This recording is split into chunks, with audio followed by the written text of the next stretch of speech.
बिस्मिल्लाहिर्रहमानिर्रहीम। अस्सलामु अलैकुम everyone, welcome back to my channel. I hope you all are fine. आज की वीडियो में हम 18th सेंचुरी लिटरेचर को डिस्कस करेंगे, जिसका टाइम पीरियड 1700 टू 1798 था। अब 18th सेंचुरी को डिस्कस करने से पहले आपको थोड़ा सा मैं ये बताऊंगी कि 18th सेंचुरी लिटरेचर को मुख्तलिफ नेम्स जो है वो क्यों दिए जाते हैं। 18th सेंचुरी को क्लासिकल एज भी कहा जाता है। क्लासिकल एज इसको क्यों कहा जाता है? क्योंकि किसी भी मुल्क के किसी भी इरा या पीरियड में जब बहुत ज़्यादा लिटरेचर लिखा जाता है, मतलब कि राइटर्स बहुत ज़्यादा कंट्रीब्यूट करते हैं, तो इस पीरियड को उस मुल्क का क्लासिकल पीरियड जो है वो कहा जाता है। इस तरह से इंग्लैंड में 18th सेंचुरी में बहुत ज़्यादा लिटरेचर लिखा गया था, इसलिए इसको क्लासिकल पीरियड कहा जाता है इंग्लैंड का। ठीक है, इस चीज़ को आपने याद रखना है। दूसरे नंबर पे हमारे पास है न्यू क्लासिकल एज। इसको न्यू क्लासिकल एज क्यों कहते हैं? न्यू जो वर्ड है वो बेसिकली यूज़ किया जाता है मॉडिफाइड, ठीक है, या रिवाइव्ड चीज़ों के लिए। जिन चीज़ों को आपने मॉडिफाइड किया हो, जिनको आपने रिवाइव किया हो, थोड़ा सा अलग करने की कोशिश की गई हो, उनके लिए यूज़ किया जाता है। तो न्यू से मुराद नया है। ठीक है, तो अब जो 18th सेंचुरी के जो इंग्लिश राइटर्स थे, उन्होंने क्या किया था? क्लासिकल राइटर्स कौन से? जो ग्रीक और रोमन लिटरेचर के जो राइटर्स थे उनको इमिटेट किया था। ठीक है, और उनको इमिटेट करके उन्होंने कुछ अलग करने की कोशिश की थी। तो इसलिए इन राइटर्स को न्यू क्लासिकल जो है वो राइटर्स कहा जाता है, और इस एज को इसलिए न्यू क्लासिकल एज कहा जाता है। थर्ड नंबर पे हमारे पास है ऑगस्टन एज। इसको क्यों कहते हैं? ऑगस्टस सीजर रोमन का एम्परर था, और इसके बादशाह होने के दौरान जो रोमन राइटर्स जो है वो थे, वो कौन कौन से थे? वर्जिल, होरेश और ओविड थे। ठीक है, तो इसके दौरान मतलब ये राइटर्स लिख रहे थे लिटरेचर। अब इन्हीं राइटर्स को इंग्लैंड में 18th सेंचुरी में इंग्लिश राइटर्स ने फॉलो किया। ठीक है, ख़ास तौर पे अलेक्जेंडर पोप ने बहुत ज़्यादा फॉलो किया इनको।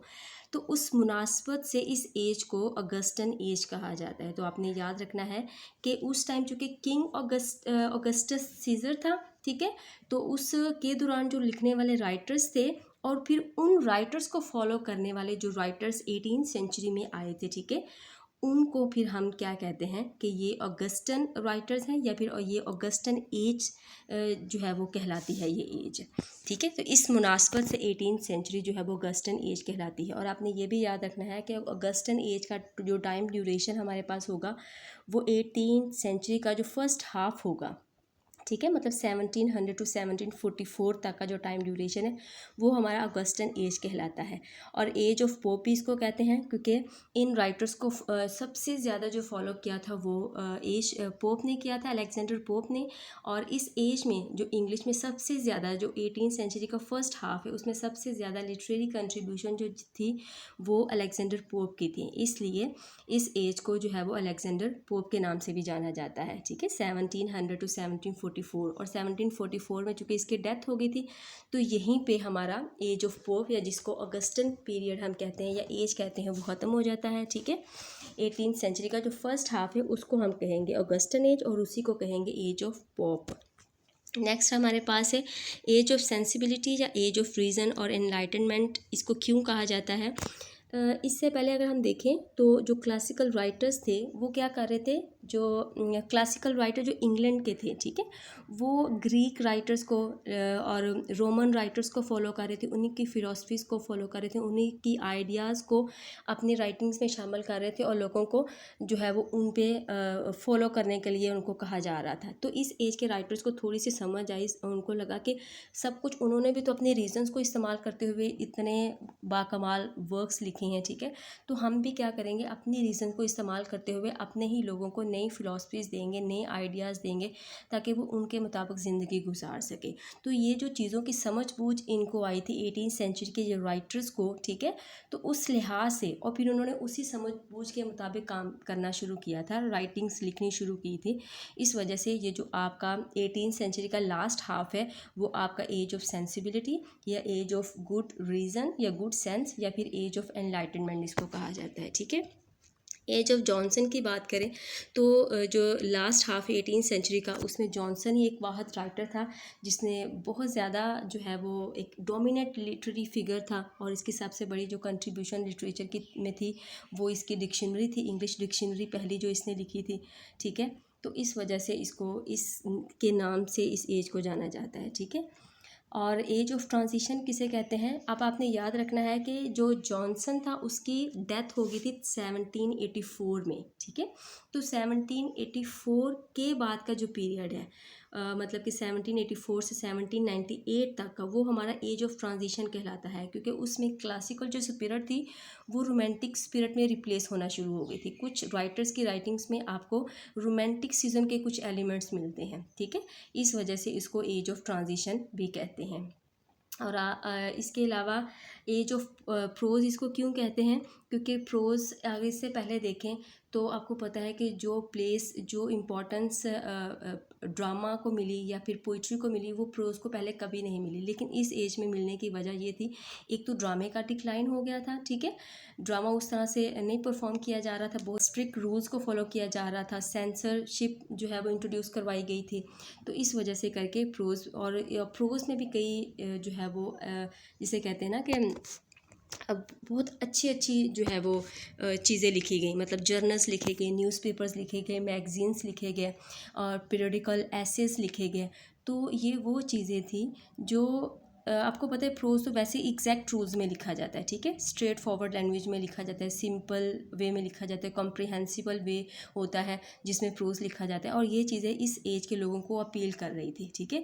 और फिर ये भी था कि जो कुछ इंग्लैंड में उस टाइम चल रहा था, पोलिटिकली, सोशली या इकोनॉमिकली या फिर रिलीजियसली चल रहा था, तो वो इन सारी चीज़ों में उस एज के जो लोग थे वो इंटरेस्ट ले रहे थे, ठीक है। क्योंकि मिडिल क्लास जो है वो अब एजुकेशन हासिल कर रही थी, ठीक है, आप खुद को अपग्रेड कर रही थी, तो उनका इंटरेस्ट इन सारी चीज़ों में था और वो सारा मटेरियल उनको प्रोज की शक्ल में मिल रहा था, अपनी ज़िंदगी का रिफ्लेक्शन उनको मिल रहा था, ठीक है, अपने मुल्क में होने वाली जो चीज़ें थी उनका रिफ्लेक्शन उनको मिल रहा था। इसलिए प्रोज जो है वो बहुत ज़्यादा अपग्रेड हुआ, लोगों ने बहुत ज़्यादा इसमें इंटरेस्ट लिया, इसलिए इसको एज ऑफ प्रोज कहा जाता है।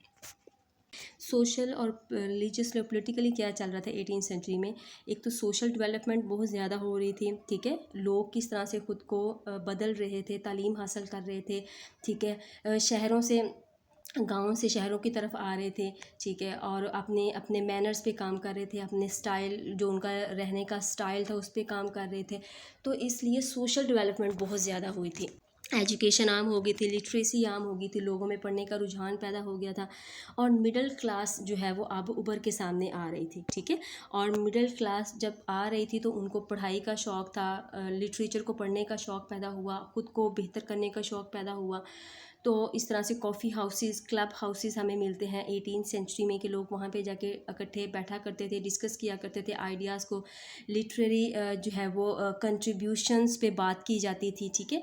तो ये इसलिए, और वहाँ पे जाके जो उनके इंग्लैंड में उस टाइम चल रहा था उस चीज़ पे वो बातचीत किया करते थे, कॉफ़ी हाउसेस में जाके या क्लब हाउसेस में जाके। तो वहाँ पे जाना उनकी एक हॉबी बन गया था, ठीक है। इंडस्ट्रियलाइजेशन हो रही थी इंग्लैंड में, फैक्ट्रीज़ बन रही थी, मशीनरीज़ जो है वो आम होती जा रही थी, लोगों की ज़िंदगियाँ आसान हो रही थी। अब उनके पास लेजर टाइम था कि वो अपनी हॉबीज़ को दे सकें, कि मतलब जिसमें वो ख़ुद को अपग्रेड कर रहे थे, एजुकेशन ख़ुद को दिलवा रहे थे, ठीक है, और इस तरह से लिटरेचर में इंटरेस्ट ले रहे थे, ठीक है। तो ये सारी चीज़ें बहुत ज़्यादा इम्पॉर्टेंट जो है वो है, अगर आपने इंग्लिश लिटरेचर को समझना है।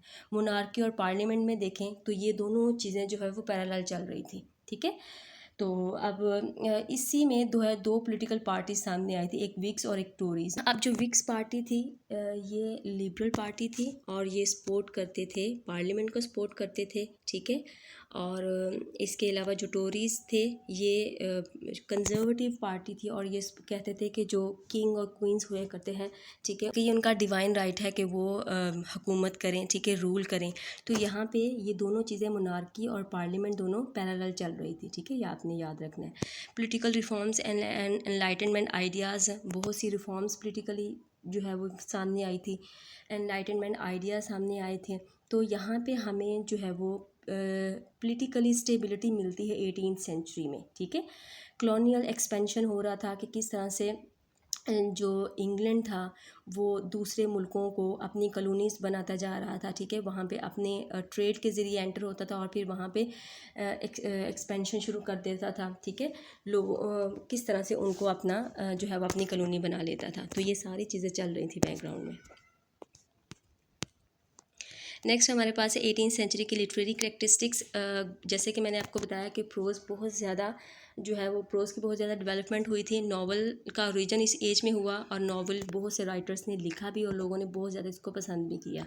पोइट्री जो थी वो प्रोइजिक हो गई थी। अब वो पहले वाली फीलिंग्स और जो पोइट्री ग्लो हमें इससे प्रीवियस एजेस में मिलता है वो हमें इसमें नहीं मिलता, क्योंकि अब पोइट्री लिखी जा रही थी एग्जैक्ट रूल्स में लिखी जा रही थी। वो रूल्स जो हमें स्ट्रेट फॉरवर्ड रूल्स प्रोज में मिलते हैं तो प्रोज के रूल्स में लिखी जा रही थी। प्रोज का स्ट्रक्चर हमें पोइट्री में मिलता है, तो वो जो चीज़ एक पोइट्री में होती है, ठीक है, वो यहाँ पे हमें वो नज़र नहीं आती। उन फीलिंग्स का जो है वो फीलिंग्स हमें नहीं मिलती, वो पोइट्री ग्लो हमें नहीं मिलता, वो इमेजिनेटिव पावर हमें नहीं मिलती पोइट्री में। तो इस वजह से पोइट्री का यहाँ पे हम कह सकते हैं कि थोड़ा सा डिक्लाइन उस तरह से नहीं हुआ जिस तरह से ड्रामे का हुआ, ठीक है, लेकिन ये है कि प्रोइजिक हो गई थी।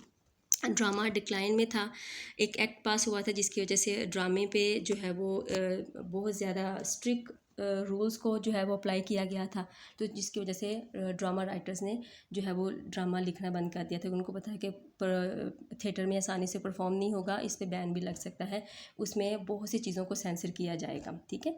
रियलिज़म का एलिमेंट हमें 18th सेंचुरी के लिटरेचर में दिखता है। आप लोगों को लिटरेचर इसलिए भी पसंद आ रहा था, ठीक है, क्योंकि उनको अपनी ही ज़िंदगी की रिफ्लेक्शन उसमें मिल रही थी, ठीक है। जो कुछ उस टाइम चल रहा था, जिस तरह से मिडिल क्लास राइज हो रही थी, ठीक है, जिस तरह से कॉमन लोगों के बारे में लिखा जा रहा था, तो ये वो एलिमेंट्स थे जो लोगों की अपनी ज़िंदगियों से जो है वो रिलेटेड थे। अब वो वही सब कुछ लिटरेचर में जो है वो उनको ये सारी चीज़ें मिल रही थी, तो इसलिए उनको लिटरेचर बहुत ज़्यादा पसंद आ रहा था। फोकस ऑन रीज़न, जो कुछ भी लिखे जा रहा था वो बड़ा आर्गुमेंटेटिव था, ठीक है, आर्गुमेंट्स के साथ बात की जा रही थी, रीजंस पे बात की जा रही थी, समझदारी पे बात की जा रही थी, ठीक है, चीज़ों को किस तरह से समझना है, लेके चलना है, नई नई फिलोसफीज़ निकाली जा रही थी, आइडियाज़ निकल के सामने आ रहे थे, ठीक है, डेवलपमेंट की बात हो रही थी, इंडस्ट्रियलाइजेशन हो रही थी, तो सोशल स्टैंडर्ड्स लोगों के बदल रहे थे, ख़ुद को वो किस तरह से जो है वो बदलने की कोशिश कर रहे थे, अपने मैनरिज़म पे काम कर रहे थे वो। तो इन और यही सारी चीज़ें हमें लिटरेचर में मिलती हैं। रिफाइन ऑफ एक्सप्रेशन के जो आप लिख रहे हो वो स्ट्रक्चर, वो फॉर्म बेहतरीन होनी चाहिए, उस पर काम किया जा रहा था। डेवलपमेंट ऑफ सेटायर, अब उस टाइम जो इंग्लैंड में चल रहा था उन्हीं चीज़ों पे राइटर्स जो है वो क्रिटिसाइज़ भी कर रहे थे, ठीक है। तो क्रिटिसाइज़ करने के लिए उन्होंने एक लिटरेरी फॉर्म ली जिसको सेटायर कहते हैं, ठीक है, तो वो सेटायर से अपनी बात कन्वे कर रहे थे, तो ये डेवलपमेंट हुई थी। ये हम कह सकते हैं कि सटायर एक लिटरेरी वेपन था जिसको यूज़ करते हुए राइटर्स जो है वो सोसाइटी पे और सोसाइटी में होने वाली चीज़ों पे सटायर वो क्रिटिसिज्म करते थे। Rule of exactness and precision in poetry, अब यही रूल्स जो वहाँ प्रोज पे अब प्रोज में अप्लाई होते हैं वो पोइट्री में हमें मिलते हैं, जिसकी वजह से पोइट्री में वो चीज़ पहले वाली नहीं रही जो इससे पहले हुआ करती थी, ठीक है। राइटिंग्स जो लिखी जा रही थी वो क्लोज कपलेट में लिखी जा रही थी, और आपको पता है कि क्लोज कपलेट किसे कहते हैं कि 2 वर्सेस जो होती हैं, ठीक है, जो जिनको आयम्बिक पेंटामीटर में लिखा जाता है और जो राइम करती हैं वो 2 वर्सेस, और उन 2 वर्सेस में अगर देखा जाए तो आपको लॉजिकली सब कुछ कंप्लीट नज़र आता है, आपको ग्रामेटिकल स्ट्रक्चर कंप्लीट नज़र आता है, उसको क्लोज कपलेट कहते हैं। तो इस टाइम जितनी भी राइटिंग्स लिखी गई हैं, ठीक है, 18th सेंचुरी के फर्स्ट हाफ में या सेकेंड हाफ में, ठीक है, वो सारी आपको क्लोज कपलेट में ज़्यादा मिलती हैं, और इमिटेशंस हो रही थी एंशियंट मॉडल्स की, ग्रीक राइटर्स की, रोमन राइटर्स की, ठीक है।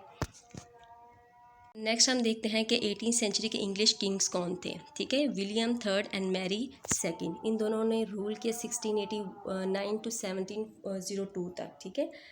उसके बाद जो है वो एन जो है मैरी सेकंड की सिस्टर थी, उसने यहाँ पे रूल किया, क्योंकि इन दोनों का बेटा नहीं था कोई भी, मतलब इनकी कोई औलाद नहीं थी, विलियम थर्ड और मैरी सेकंड की, तो मैरी सेकंड की सिस्टर एन ने ही जो है वो यहाँ पे रूल किया 1702 से 1714 तक।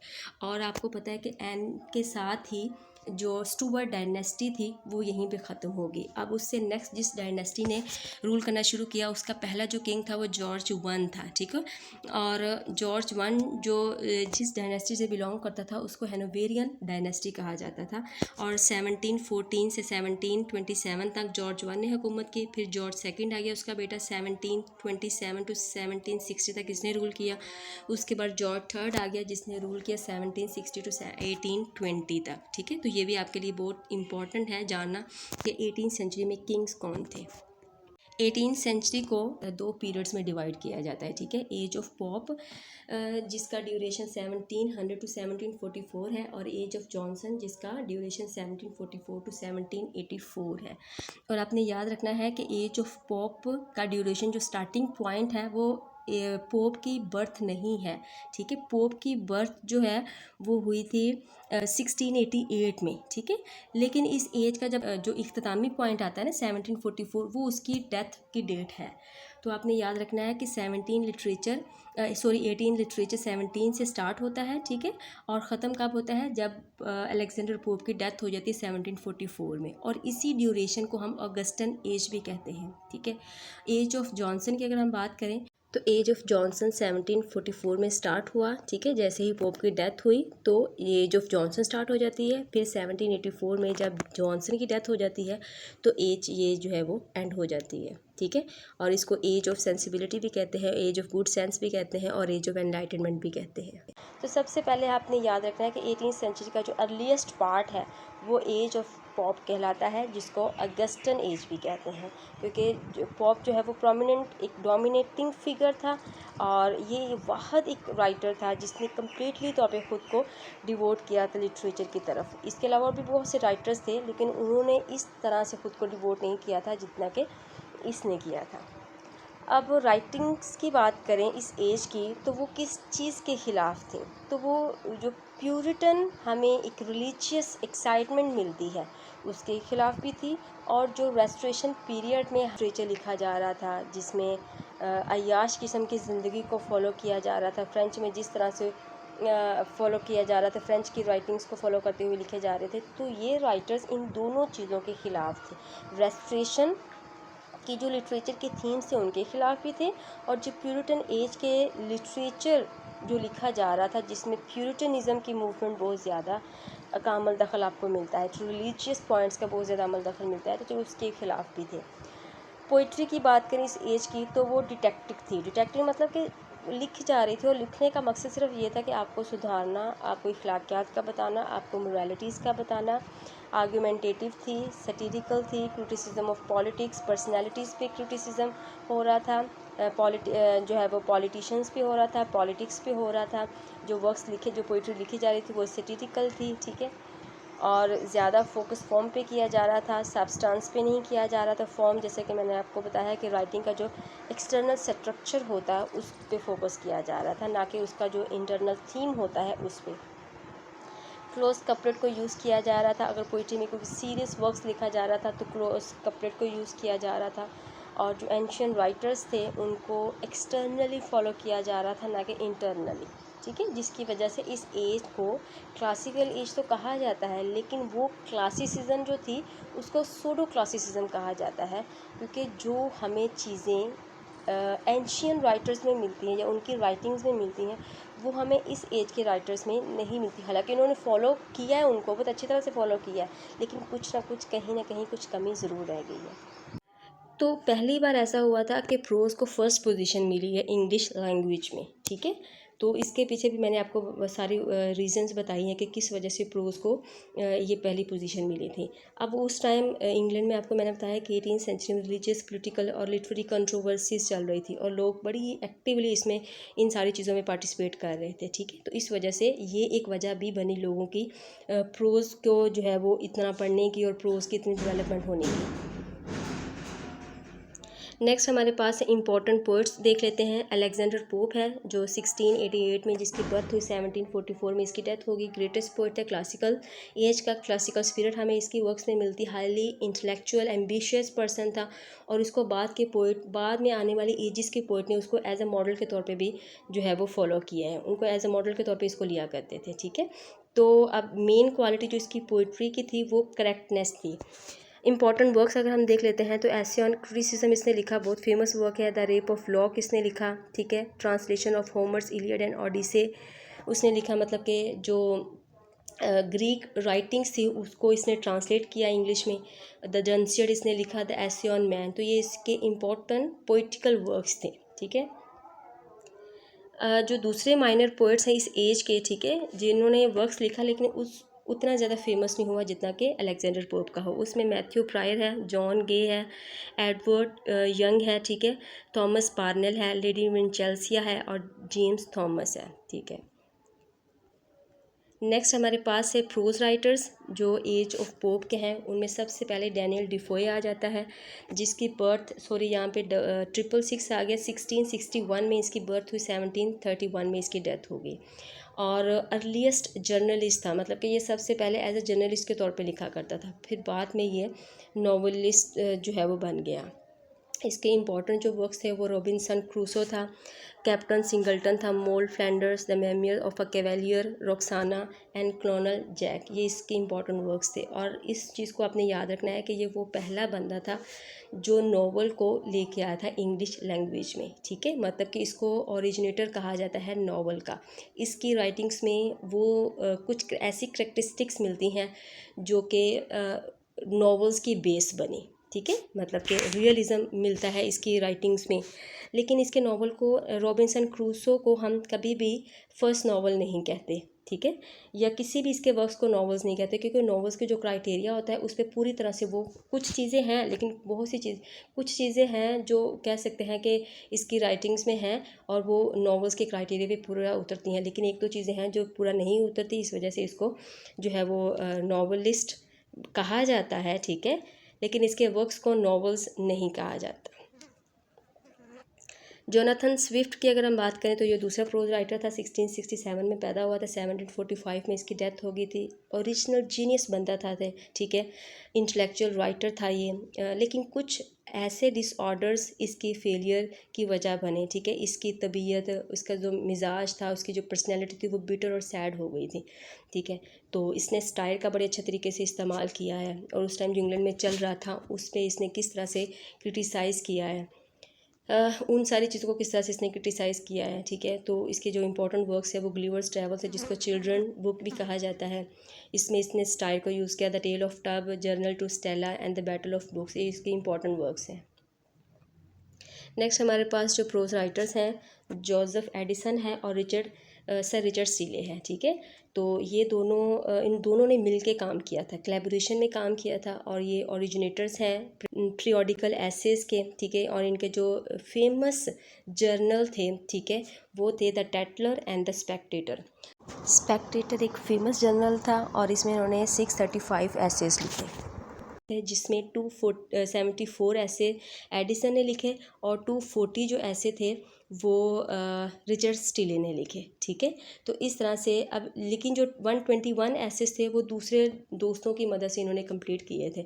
तो इस तरह से टोटल ऐसे इस स्पेक्टेटर में जो थे वो 635 थे। और अगर मैं टैटलर की बात करूँ तो टैटलर में 271 ऐसेस थे, ठीक है, जिसमें 42 ऐसेस जोसेफ एडिसन ने लिखे थे और 188 ऐसे जो है वो स्टीले ने लिखे थे। तो ये अपने ऐसेस की वजह से बहुत ज़्यादा फेमस थे और बड़े शौक से लोग इनके ऐसेस को पढ़ा करते थे। तो इनको आपने याद रखना है कि ये पीरियोडिकल ऐसेस के ओरिजिनेटर्स कहलाते हैं। नेक्स्ट अब हमारे पास एज है, एज ऑफ जॉनसन, जिसका आगाज़ हुआ जब अलेक्जेंडर पोप की डेथ हो गई, ठीक है। 1744 टू 1784 तक का ये टाइम पीरियड है इसका, जब और ये एंड एज हुई जब जॉनसन की डेथ हो गई थी, ठीक है। तो जो 18th सेंचुरी का लास्ट हाफ है उसको हम कह सकते हैं कि वो एज ऑफ जॉनसन है, उसी को हम एज ऑफ सेंसिबिलिटी या एज ऑफ एनलाइटनमेंट कहते हैं, ठीक है। और इसी को हम एज ऑफ ट्रांजिशन भी कहते हैं, बिकॉज दिस एज, और इसको एज ऑफ जॉनसन क्यों कहते हैं, क्योंकि Johnson was the most prominent literary figure था उस टाइम। और इसको एज ऑफ ट्रांजिशन क्यों कहते हैं, क्योंकि इसकी डेथ के बाद 1784 में, जॉनसन की डेथ के बाद जो क्लासिकल स्पिरिट थी वो रोमांटिक स्पिरिट के साथ रिप्लेस होना शुरू हो गई थी, इस वजह से इसको एज ऑफ ट्रांजिशन कहते हैं। और इस एज के जो ट्रांजिशनल पीरियड के जो पोइट्स थे उनको हम प्रिकर्सर्स जो है वो ऑफ रोमांटिक रिवाइवल कहते हैं, मतलब कि वो क्या थे, वो उनकी राइटिंग्स में सबसे पहले जो रोमांटिसिज्म वाली चीज़ें हैं वो प्रोमिनेंट हुई थी, तो इसलिए वो प्रीकर्सर्स कहलाते हैं रोमांटिक रिवाइवल के, जो आगे चल के एक बहुत बड़ी मूवमेंट की शक्ल में सामने आई। जिसको हम रोमांटिक एज के नाम से पढ़ेंगे आगे, ठीक है। पोइट्री की अगर हम बात करें, एज ऑफ जॉनसन में जो लिखी जा रही थी, ठीक है, प्रोडक्ट ऑफ इंटेलिजेंस था वो एक लिहाज से, लेकिन उसमें इमोशंस की, इमेजिनेशंस की, मिस्ट्रीज़ की, सुपर नेचुरल चीज़ों के बारे में जो है वो उस तरह से हमें डिटेल नज़र नहीं आती, ठीक है, जिस तरह से इससे पहले हम पोइट्री में जो है वो देखते आ रहे हैं। डिटेक्टिव थी, मतलब कि सिखा रही थी, अखलाकियात बता रही थी, सही और गलत का फ़र्क बता रही थी। फॉर्मल और आर्टिफिशियल स्टाइल में लिखा जा रहा था। राइटिंग्स जो है वो क्लोज कपलेट में लिखी जा रही थी। जो मैंने आपको बताया कि फ़र्स्ट हाफ़ 18th सेंचुरी का जो फर्स्ट हाफ़ था उसमें भी अगर पोइट्री लिखी जा रही थी तो वो क्लोज कपलेट में लिखी जा रही थी। तो यहाँ पे पोइट्री में वो रूल्स, प्रेस्क्राइब्ड रूल्स को फॉलो किया जा रहा था जो हमें मिलते हैं कहाँ पे, प्रोज में मिलते हैं। और ये स्टैंडर्ड मॉडल्स को फॉलो कर रहे थे, मतलब ग्रीक राइटर्स को और रोमन राइटर्स को ये फॉलो करते हुए लिख रहे थे। प्रोज़ की बात करूँ तो प्रोज़ का लिखने का जो स्टाइल था वो जो हमें फ़र्स्ट हाफ़ में मिलता है, ठीक है, 18th सेंचुरी के फ़र्स्ट हाफ़ के जो राइटर्स थे, जिसमें स्विफ्ट है, स्टीले है, एडिसन है, उन्हीं की रवायत को फॉलो करते हुए बाद में आने वाले राइटर्स ने जो है वो अपने वर्क्स लिखे प्रोज़ में, जिसमें सैमुअल जॉनसन है, बर्क है, गिब्बन है। तो ये लास्ट हाफ़ के प्रोज़ राइटर्स हैं जिन्होंने फॉलो किया अपने फर्स्ट हाफ के राइटर्स को ही। तो इस तरह से इस एज में हाईएस्ट अचीवमेंट हासिल हुई थी इन राइटर्स को जिन्होंने प्रोज में लिखा था। सबसे पहले पोइट्स को डिस्कस कर लेते हैं। सर डॉक्टर सैमुअल जॉनसन हैं, जिनकी बर्थ 1709 में हुई और 1784 में इनकी डेथ हो गई।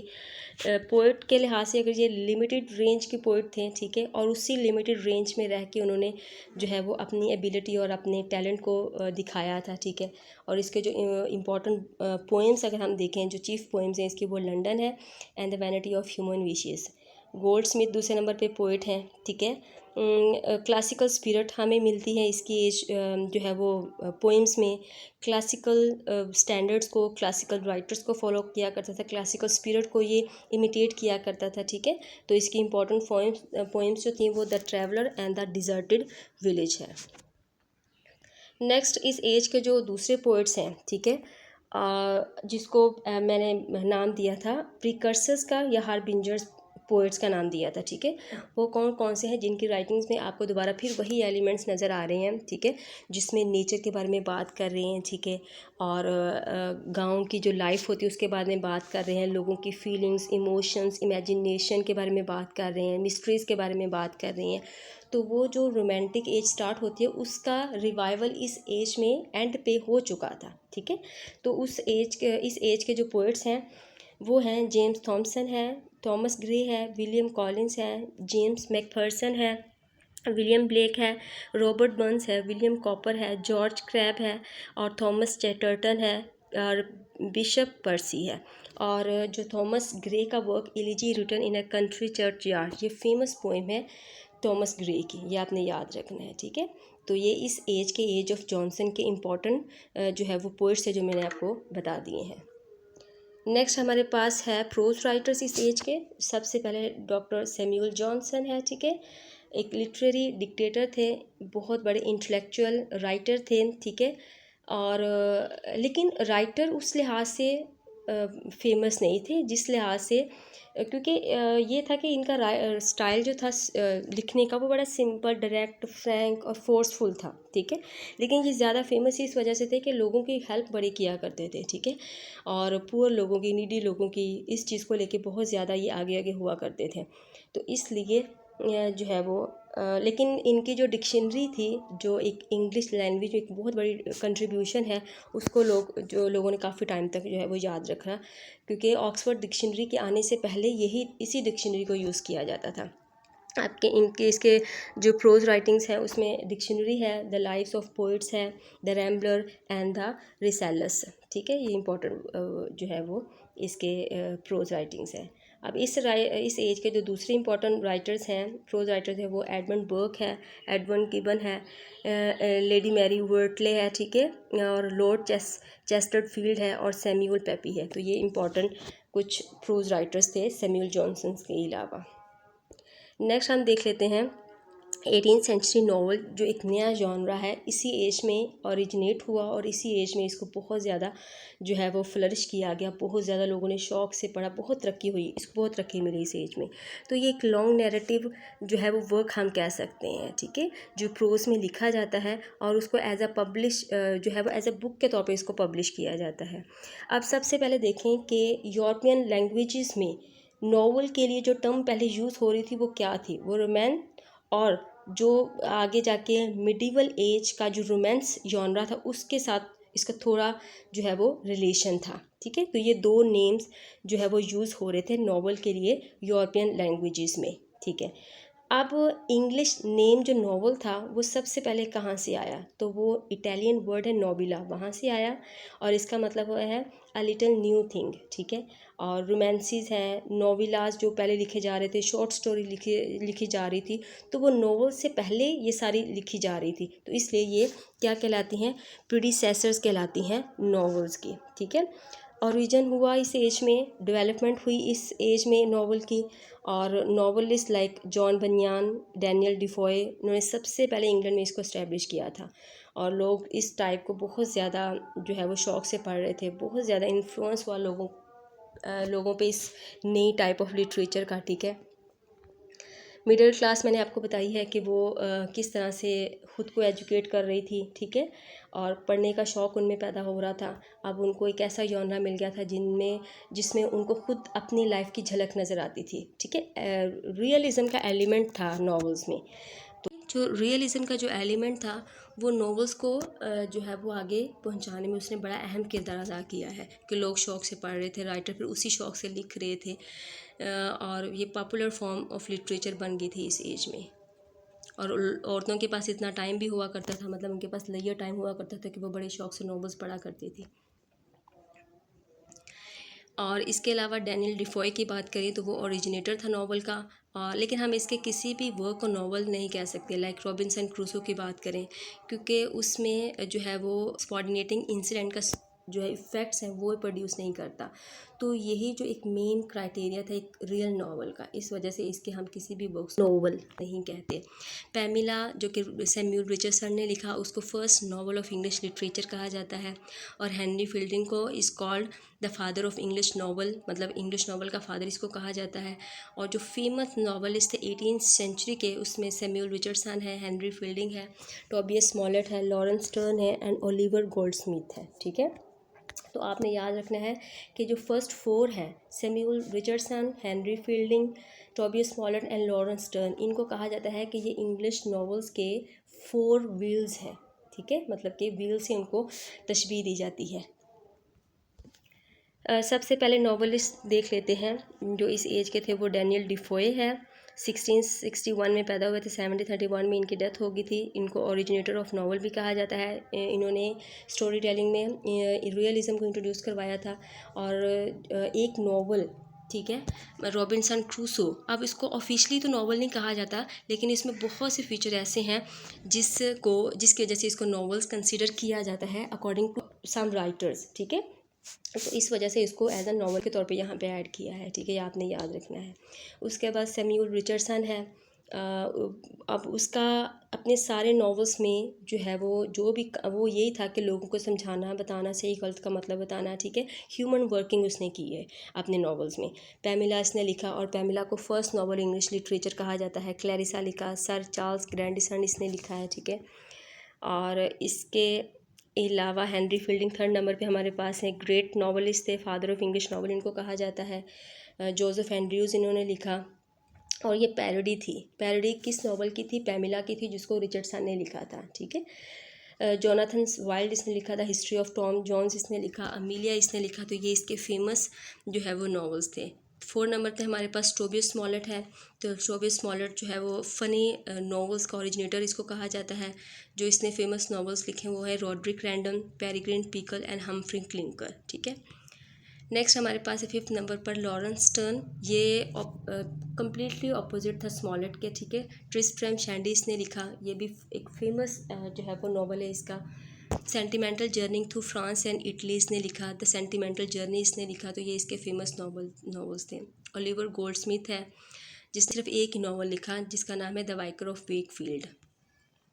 नेक्स्ट हमारे पास है ड्रामा, 18th सेंचुरी का ड्रामा, ठीक है, और वो डिक्लाइन में था उस टाइम। आपको पता है एक एक्ट आया था जिसको लाइसेंसिंग एक्ट ऑफ 1737 कहा जाता है। इस एक्ट के मुताबिक आप थिएटर को जो है वो क्या, थिएटर को बैन नहीं, बल्कि ये था कि थिएटर में जो कुछ परफॉर्म होगा उसको सेंसर किया जाएगा, उसको चेक किया जाएगा अच्छी तरह से कि उसमें गवर्नमेंट के ख़िलाफ़ कोई ऐसी वैसी चीज़ तो नहीं है, ठीक है। तो इस वजह से जब राइटर्स को इस चीज़ का एहसास हुआ कि हो सकता है कि जब सेंसर हो, ठीक है, उनके वर्क्स को सेंसर किया जाएगा तो हो सकता है कि उनके वर्क्स वहाँ पे परफॉर्म हो या ना हो, तो इस डर से उन्होंने ड्रामा को छोड़ दिया। इस वजह से ड्रामा डिक्लाइन में चला गया और वो राइटर्स जो है वो नॉवेल्स की तरफ आ गए। बहुत से राइटर्स हैं जिसमें फील्डिंग की हम बात कर लेते हैं, उसने थिएटर पहले लिखा करता था, फिर उसको छोड़ दिया, फिर वो नॉवल की तरफ आ गया। अब जो ट्रेजिडी राइटर्स थे जिन्होंने इस टाइम ट्रेजिडी लिखी, उसमें ऑटवे है, जोसेफ एडिसन है, जेम्स थॉमसन है, डॉक्टर सैमुअल जॉनसन है, ठीक है, इन्होंने ट्रेजिडीज़ लिखी लेकिन वो डिक्लाइन में ही गई। कॉमेडी राइटर्स की बात करें तो वो भी डिक्लाइन में थे, रिचर्ड स्टीले है, कॉले सीबर है। तो ये दोनों राइटर जो थे, रिचर्ड स्टीले एंड कॉले सीबर, ठीक है, तो ये इन्होंने कॉमेडीज़ लिखी थी लेकिन दोनों की कॉमेडीज़ जो है वो डिक्लाइन में थी। अब कुछ कॉमेडी राइटर ऐसे थे जिन्होंने कॉमेडीज़ लिखी और वो बड़ी अच्छी कॉमेडीज़ जो है वो लोगों ने पसंद किया उनको, ठीक है, जिनको ग्रेट कॉमेडीज़ भी कहा जाता है 18th सेंचुरी के। उसमें पहला कॉमेडी राइटर ओलिवर गोल्डस्मिथ है जिसने 2 कॉमेडीज़ लिखी, गुड नेचर मैन, ठीक है, एंड शी स्टूप्स टू कंकर, तो ये इसकी फेमस कॉमेडीज़ थी। दूसरे नंबर पर रिचर्ड ब्रिंसले शेरिडन आ जाता है, ठीक है, जिसने द राइवल्स लिखी and the school for scandal, और ये दोनों फेमस थी। तो ये आपने याद रखना है कि 18th सेंचुरी के जो 2 कॉमेडी राइटर हैं जो फेमस ओलिवर गोल्डस्मिथ हैं और रिचर्ड ब्रिंसले शेरिडन है, ठीक है। सो इस तरह से आज का लेक्चर हमारा कंप्लीट हुआ। लेक्चर से रिलेटेड कोई भी क्वेश्चन आपके माइंड में है तो आप कमेंट बॉक्स में पूछ सकते हैं, और आपसे रिक्वेस्ट है कि मेरे चैनल को लाइक करें, सब्सक्राइब करें और वो शेयर भी लाजमी करें। Thank you so much.